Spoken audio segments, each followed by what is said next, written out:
Good morning children. आज हमारा 19th lecture चल रहा है सेकंड चैप्टर का, that is potential and capacitor. अब कैपेसिटर में हम आज पढ़ने वाले हैं capacitance of a parallel plate capacitor with dielectric slab. तो बच्चों, मैंने जस्ट हल्का सा रिविजन करेंगे पहले स्टार्ट करने से। हम पढ़ चुके थे कि कोई भी कंडक्टर है, जैसे ये कंडक्टर है, इसको हम चार्ज दे रहे हैं तो हम अपनी मर्जी से कितना भी मर्जी चार्ज नहीं दे सकते, एक लिमिट तक चार्ज देते हैं। जैसे कि आपके पास कोई बीकर है, उस 100 ml का बीकर है, इसमें आप पानी डाल रहे हैं, तो जैसे जैसे आप पानी डालते जाते हैं इसका लेवल जो है वो बढ़ता जाता है। फिर एक लिमिट आती है कि उससे ज़्यादा पानी डालेंगे तो इसमें क्या हो जाता है, वो लीक हो जाता है। उसी तरह चार्ज की भी यही कहानी होती है। चार्ज में भी जब हम इसको चार्ज देते हैं तो इसके आसपास क्या हो जाता है, इलेक्ट्रिक फील्ड डेवलप होता है, और ये इलेक्ट्रिक फील्ड धीरे धीरे क्या होता जाता है, बढ़ता जाता है। तो एक लिमिट, पहले तो चलो चार्ज इधर डिपॉजिट बाहर लीक नहीं हो रहे होते बिकॉज एयर जो है दैट इज एन इंसुलेटर, लेकिन एक स्टेज आ जाती है जब इलेक्ट्रिक फील्ड इतना ज्यादा आ जाता है कि वो इंसुलेशन को ब्रेक कर देता है। तो जो इधर इधर आपके एयर मॉलिक्यूल्स हैं उनकी भी आयनाइजेशन होना शुरू हो जाती है। तो जो भी चार्ज हम इसको एक्स्ट्रा एक बार देते हैं वो सारा चार्ज फिर उसके पास चला जाता है, and you can say that there is a leakage started. So यहाँ पे चार्ज देना है आपको, तो इसकी एक कैपेसिटी है अपनी। जैसे इसमें बीकर की कैपेसिटी है, वैसे ही कंडक्टर की भी कैपेसिटी होती है कि इतना ही चार्ज इसको दिया जा सकता है। तो कैपेसिटी जो होती है हम उसको डिफाइन करते हैं कि किस चीज पे डिपेंड करें, कितना ज्यादा वो चार्ज स्टोर कर सकती है। तो जितना ज्यादा चार्ज वो स्टोर करेगी उतनी ज्यादा उसकी कैपेसिटेंस है। फिर रही बात, इलेक्ट्रिक फील्ड भी इसका बढ़ रहा है, पोटेंशियल भी इसका क्या होता है, इंक्रीज होता है। लेकिन जब हम इसके पास चार्ज लेकर आते हैं, if we bring some charge from infinity to this on this conductor, तो हमें काम करना पड़ता है बिकॉज वो रिपेल करेगा उस चार्ज को एक तरह से, है ना। सो हमने पढ़ा हुआ था कि वर्क हमें करना पड़ेगा which is given as a charge into potential दिया हुआ था, है ना। तो जितना ज्यादा पोटेंशियल होगा उतना ज्यादा काम करना पड़ेगा, और जितना कम पोटेंशियल, तो जब यहाँ पे पोटेंशियल बढ़ रहा है तो हमें ज्यादा काम करना पड़ेगा, तो हम इसको ज्यादा चार्ज नहीं दे पाएंगे, उसकी कैपेसिटेंस नहीं बढ़ा पाएंगे। तो हमें क्या करने की कोशिश करनी होती है, जो भी कंडक्टर है उसकी पोटेंशियल कम हो और हम उस पर ज्यादा चार्ज दे सके। तो तब उधर से जो फॉर्मूला हमारा आया था C is equal to Q upon V। और इसमें एक बात बहुत ध्यान रखेंगे कि जो कैपेसिटेंस है वो चार्ज पर डिपेंड नहीं करती, ना ही वो पोटेंशियल पर डिपेंड करती। हर कंडक्टर की अपनी कैपेसिटेंस है, इतना चार्ज वो होल्ड कर सकती है। नाउ फिर हमने स्फेरिकल कैपेसिटर पढ़ा था, उसमें हमने फॉर्मूला पढ़ा था 4πε0 इंटू R जो है उसकी कैपेसिटेंस होती थी। ये फॉर्मूला आपको याद होना चाहिए। Then we had parallel plate capacitor, जिसमें हमने फॉर्मूला पढ़ा ε0 A अपॉन D, जो कि उन प्लेट्स के एरिया और उन प्लेट्स के बीच के डिस्टेंस पे डिपेंड करती है। इसके बाद हमने पढ़ा था डाइलेक्ट्रिक के बारे में। तो डाइलेक्ट्रिक्स क्या होते हैं बच्चे? डाइलेक्ट्रिक्स जो होते हैं वो ऐसे मटेरियल है जिसके इनमें कोई भी फ्री इलेक्ट्रॉन्स नहीं होते हैं। तो फ्री इलेक्ट्रॉन्स नहीं हो रहे मतलब इसके थ्रू करंट नहीं पास हो रहा है, but the effect of the electric field is seen. So ये डाइलेक्ट्रिक्स जो हैं, ये जब रख दिया जाता है किसी भी प्लेट के बीच में, चार्ज प्लेट्स है मतलब यहाँ इलेक्ट्रिक फील्ड है, यहाँ पर जब भी हम कोई डाइलेक्ट्रिक रखते हैं तो डाइलेक्ट्रिक के जो एटम्स हैं ये सारे लॉन्ग आउट हो जाते हैं, इसके जो पॉजिटिव डिस्प्लेसमेंट हो जाती है इनके चार्जेस की, जिसके कारण क्या हो जाता है, इंड्यूस्ड करंट जो है इसके यहाँ पर डेवलप हो जाता है। दोनों एंड्स पे इक्वल एंड ऑपोजिट बीच वाले तो आपस में कैंसिल कर लेते हैं। अंदर यहाँ पर आपका पोलर इंड्यूस्ड इलेक्ट्रिक फील्ड जो है बाहर के इलेक्ट्रिक फील्ड के ऑपोजिट डायरेक्शन में हो जाता है। तो जो इसकी डायरेक्शन है ऑपोजिट होने के कारण जो इधर इलेक्ट्रिक फील्ड होता है that is E0 minus EP, और इसमें आपको याद रखना है that this E0 is always greater than the reduced electric field. ये चीजें हम पहले कर चुके हैं। अब ये डाइलेक्ट्रिक इस पैरेलल प्लेट कैपेसिटर के बीच में रख दिया, अब देखेंगे कि क्या होता है। सो यहाँ पर बच्चों ये मान लीजिए आपका दो प्लेट्स हैं, ये P और एक ये कैपिटल Q, ठीक है। This is capital P, this is capital Q। इसके ऊपर ये चार्जेस हैं, P plate is charge positively charge, ये नेगेटिवली चार्ज है ना। और इनके बीच का जो डिस्टेंस है जो अभी पहले पढ़ चुके थे, जैसे पैरेलल प्लेट पे पढ़ा था, D इसके बीच का डिस्टेंस है। तो यहाँ जो इलेक्ट्रिक फील्ड होगा दैट इज E0 इन दोनों के बीच में एग्जिस्ट करेगा व्हेन नथिंग इज देयर। लेकिन जब आप इसके अंदर एक डाइलेक्ट्रिक डाल देते हैं, तो डाइलेक्ट्रिक स्लैब को आपने यहाँ डाला और इसकी भी आपने थिकनेस ले ली, मान लीजिए T थिकनेस का है, तो इसके पोलराइजेशन के कारण इंड्यूस्ड जो चार्जेस हैं इसके ऑपोजिट फेस पे आ जाएंगे और इसकी जो डायरेक्शन होगी बच्चों वो क्या होगी, इस E0 से ऑपोजिट होगी। This will be the direction and जिसके कारण ये रिड्यूस्ड इलेक्ट्रिक फील्ड जो होगा that is equal to E0 minus EP। इतना फील्ड जो है ये आ जाता है। सो PQ आपने क्या लिया बच्चे, 2 parallel plates of cross sectional area capital A। ठीक है, D ले लेते हैं, distance between parallel plates when free space is there, free space between plates, then capacitance will be, हम पढ़ चुके हैं बच्चों ये, C0 is equal to epsilon 0 A upon D। ये आ गई जी हमारी first equation. Then let a dielectric of thickness T is placed between plates। ठीक है,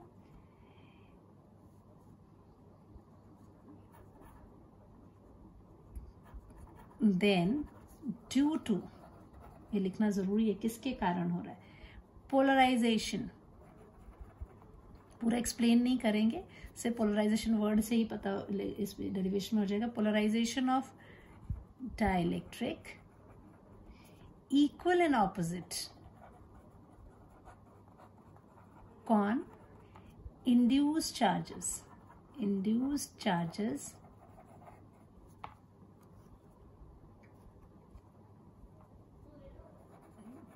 develop on opposite face of dielectric giving rise, किसको rise दे रहा है, giving rise to induced electric field। किससे रिप्रेजेंट कर रहे हैं, EP, which is opposite which is in opposite direction to E0, applied voltage। This is the, sorry voltage नहीं, applied field इसके opposite direction में। ठीक है, therefore reduced electric field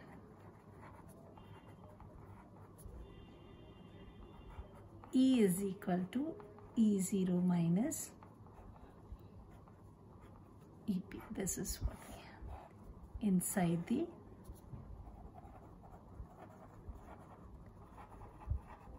यहीं पे मैं बता दूंगी, जब रिड्यूस हो गया इलेक्ट्रिक फील्ड आपका रिड्यूस हो गया तो E इज इक्वल टू क्या होता है, E is equal to dV/dr हम पढ़ चुके हैं। तो E can be E into dr, dr can be written as the potential difference।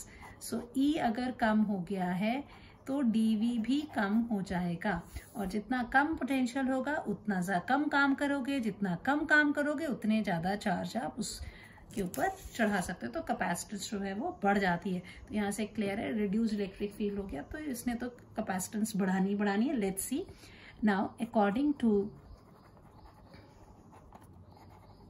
definition of capacitance, हम क्या करते हैं, C is equal to charge on plates divided by potential difference between plates. So this C is equal to Q upon potential मान लेते हैं V है. This is my second equation. अब V क्या है? This V is equal to, अब electric field जो है E0 कहाँ पर है? इस बची हुई जगह पर. E रिड्यूस्ड इलेक्ट्रिक फील्ड कहाँ पर है? डाइलेक्ट्रिक के अंदर. तो देखो यहाँ पर पोटेंशियल जो होगा, अब ये इलेक्ट्रिक फील्ड अगर हमें पता है, ये डिस्टेंस हमें पता है, तो हम यहाँ पोटेंशियल बड़ी आसानी से निकाल सकते थे कि the potential will be equal to the charge into the electric field.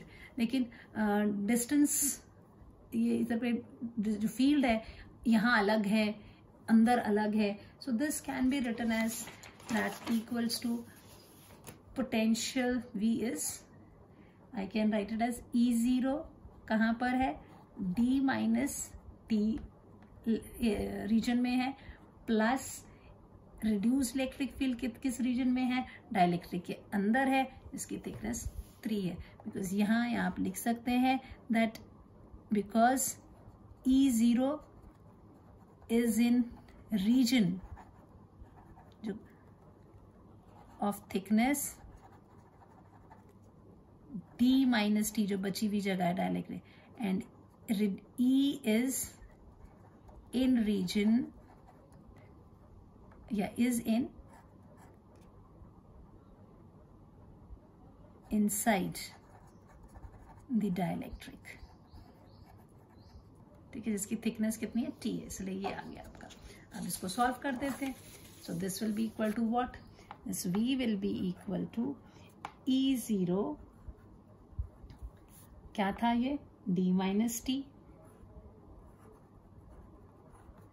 Plus दूसरा आपका था E upon T. E can be written in terms of E0 because हमें मालूम है that this can be written as E0 upon K into T. ये कहाँ से आ गया? Because E0 upon E is equal to dielectric constant K. ऐसे लिखा जा सकता है, which can be written as E0 बाहर निकाल लिया, T minus T plus T upon capital K. हमें तो D चाहिए था. Okay, doesn't matter. E0 को हम लिख सकते हैं, E0 इज इक्वल टू क्या होता है? Sigma by epsilon 0. दो ऑपोजिटली चार्ज शीट्स होती, तो हमने गॉस थ्योरम में पढ़ा था. Epsilon, what is this? Surface charge density, which can be written as the charge Q upon the area epsilon 0. यहाँ पे आ जाएगा Q A epsilon 0 D minus T plus T upon K. Then this is substituting in equation 2. तो क्या हो जाएगा? C will be equal to, उधर पे Q था, V की जगह पर आप वैल्यू डालेंगे Q upon A epsilon 0 D minus T plus T upon K. यहाँ से Q से Q कट जाएगा, आपका A एप्सिलॉन 0 बाहर चला गया, ऊपर चला गया. नीचे आपकी जो टर्म है D minus T plus T upon K. अब इसमें क्या फ़ायदा है? A एप्सिलॉन 0 बाई D हमें पता था, तो हम इसको A एप्सिलॉन 0 ऐसे रख रहे हैं, इसमें से नीचे में से D निकाल लेते हैं. तो क्या हो जाएगा? 1 माइनस T के पास तो था नहीं, तो डिवाइड हो गया, प्लस इसके पास भी नहीं था, ये भी डिवाइड हो गया. आपका D बाहर आ गया.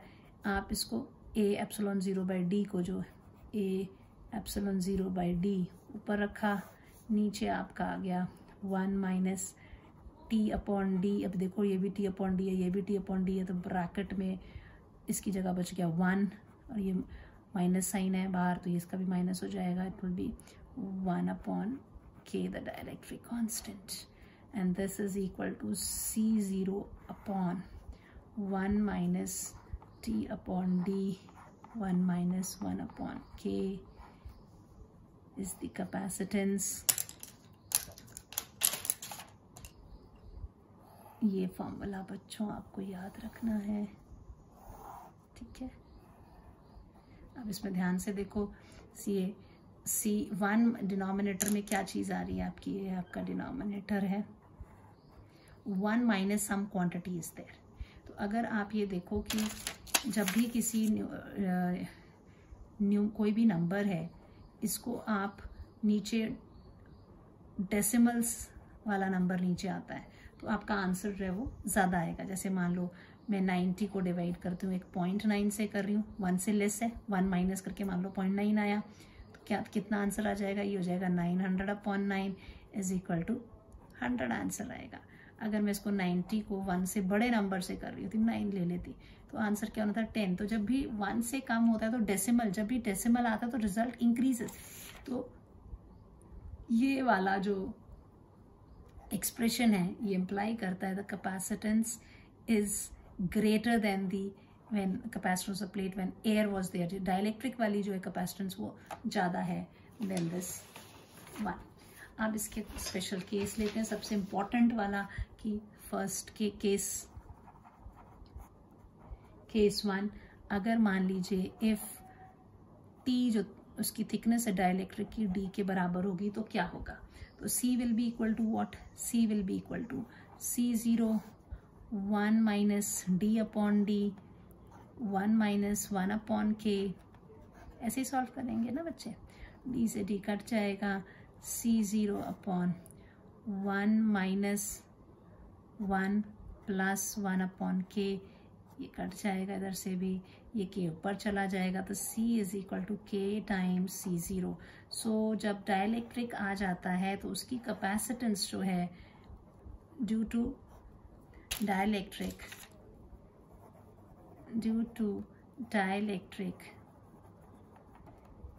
The capacitance becomes K times the capacitance in air। जब एयर है उसके बीच में प्लेट्स के, उसके K टाइम्स हो जाता है। This is very very important, ठीक है। आप इसको एक्सप्लेन करने के लिए थोड़ा सा न्यूमेरिकल्स भी देख लेते हैं हम। न्यूमेरिकल्स करेंगे आपको आपका कॉन्सेप्ट क्लियर हो जाएगा। I'll take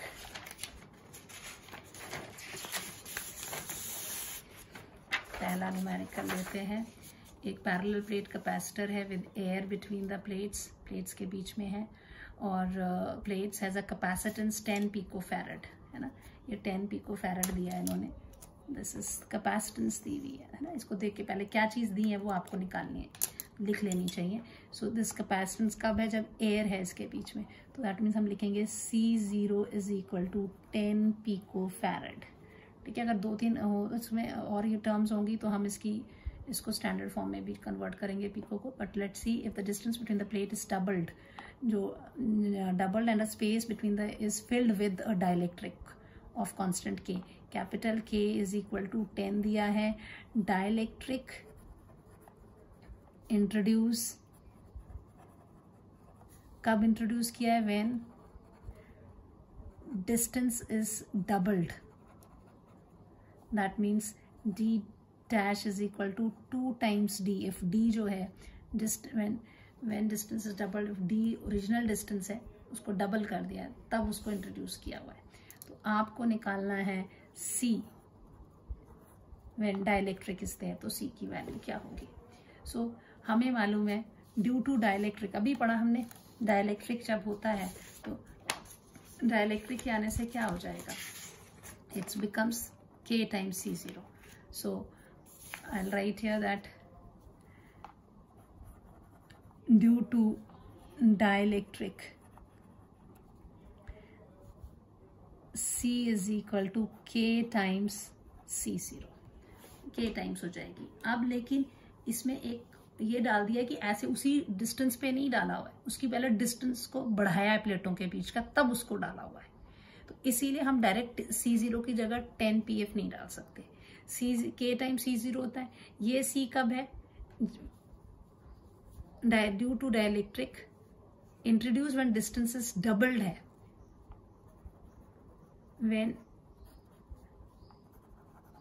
when distance between plates is equal to 2d, तो आपका C0 will be equal to what? Epsilon 0 A upon D dash is equal to epsilon 0 A by 2d.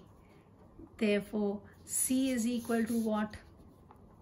C is equal to K times epsilon 0 A upon 2d. ऐसे लिखेंगे, which can be written as K into epsilon 0 A upon D अलग कर दिया मैंने और 1 upon 2 में अलग कर दिया। लिखने का रीजन है ये epsilon 0 A by D क्या है, ये जब D डिस्टेंस है, क्योंकि शुरू में जब एयर थी तो उसने कहा था 10 पिको फैरेड है, तो अब यहाँ पर आप K की जगह डालोगे 10, इसकी जगह डालोगे 10 पिको फैरेड इंटू 1/2। ठीक है, आप डायरेक्ट उसमें D डैश नहीं डाल सकते थे, D डिस्टेंस पे it was 10 pico farad, so this will be equal to what? 50 pico farad will be the answer.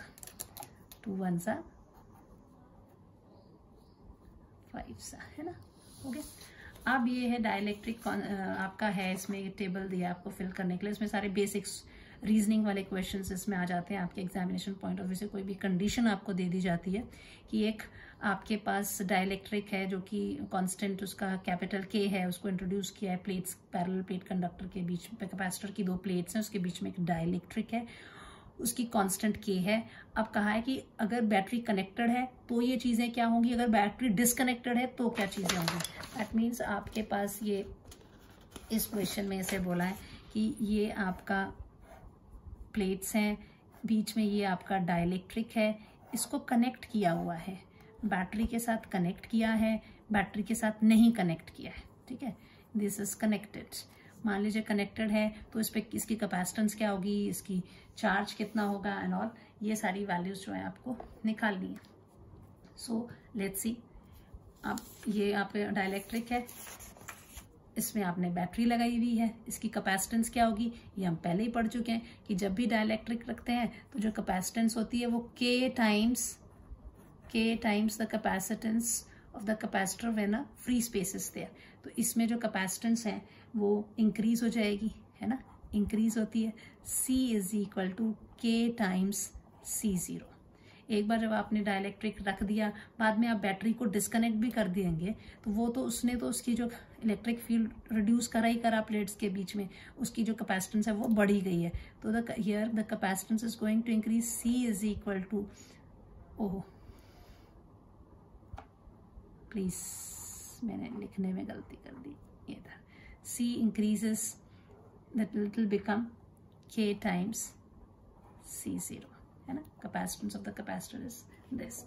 अब रही बात चार्ज की, चार्ज उसमें बढ़ेंगे कि नहीं बढ़ेंगे, तो कैपेसिटेंस इंक्रीज हुआ है तो चार्ज विल ऑल्सो इंक्रीज। अब बैटरी लगी हुई है तो वो उधर पे आपको जो पॉजिटिव, कैसे हम लोग चार्जिंग करते थे तो यहाँ से ये पॉजिटिव टर्मिनल जब लगा होता था तो यहाँ की जो इलेक्ट्रॉन है वो उसकी तरफ अट्रैक्ट होते, तो वी से दैट द ये इधर पर deficiency that is a positive charge और नेगेटिव चार्ज। जब बैटरी का कनेक्शन हो रखा है वहां पे तो कैपेसिटेंस इसकी जो है हम बोल रहे हैं कि वो इंक्रीज भी हो रही है। बैटरी की प्रेजेंस जो है वो चार्ज को भी इंक्रीज करेगी, तो the presence of the this battery, the dielectric, यहाँ पर चार्ज जो है वो भी इंक्रीजेस द चार्ज।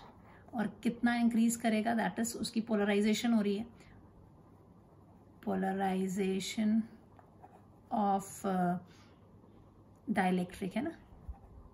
कब होता है पोलराइज, जब इलेक्ट्रिक फील्ड होगा, इलेक्ट्रिक फील्ड होगा तो वो पोलराइज्ड होता है, तो फिर वो उसके Q0, अगर वो नहीं होता K टाइम्स उसके जो चार्जेस है वो इंक्रीज हो रहे हैं। यहाँ पर क्या हो जाएगा, जब electric battery is disconnected, so E0 is not there, not present, है ना। So polarisation is not, polarisation do not occur, ये तो पक्की बात है, डाइलेक्ट्रिक जब भी आप इलेक्ट्रिक फील्ड अप्लाई करते हैं तो वो अपने आप को अलाइन कर लेते हैं इन अ डायरेक्शन, उसके नेगेटिव पॉजिटिव चार्ज जो है goes in the direction of the field and they align. That's why इस जैसे ये ऐसे चार्जेस हैं, ये इलेक्ट्रिक फील्ड ऐसे जा रहा है, ये पॉजिटिव टर्मिनल से नेगेटिव, तो उसके सारे पॉजिटिव चार्जेस इधर हो जाते थे, नेगेटिव चार्जेस इधर आ जाते थे। ये डाइलेक्ट्रिक के अंदर होता था। तो यहाँ पर ये चीज़ स्टॉप हो जाएगी, तो जो चार्ज है वो वही के वही रह जाएंगे, क्यू सेम रह जाते हैं, सेम चार्जेस रहेंगे। अगर उसको बैटरी को डिस्कनेक्ट कर देते तो इलेक्ट्रिक फील्ड जो आपका खत्म हो जाता है। तो Q is equal to Q0, ठीक है। अब potential difference between the plate.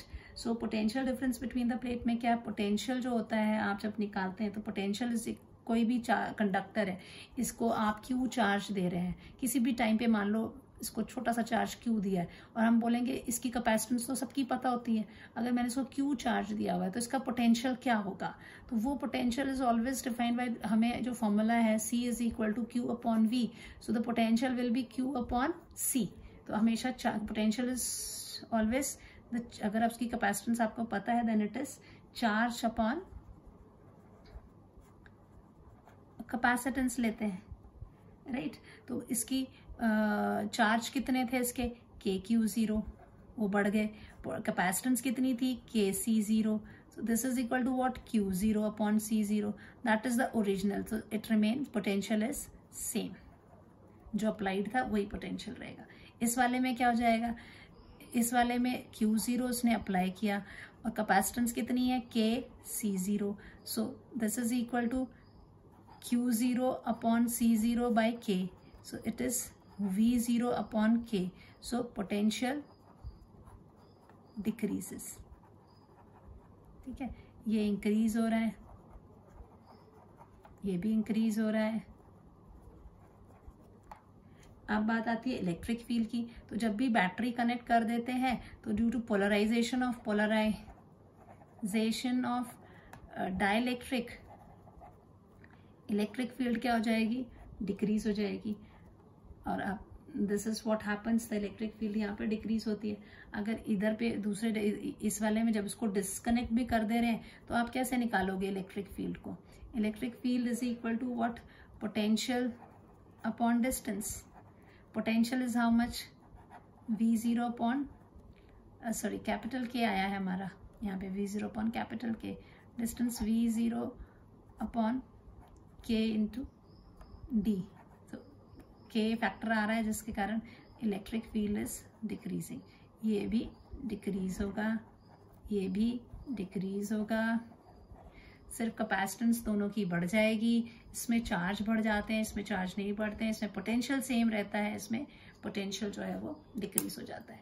And now have a nice day, thank you बच्चे।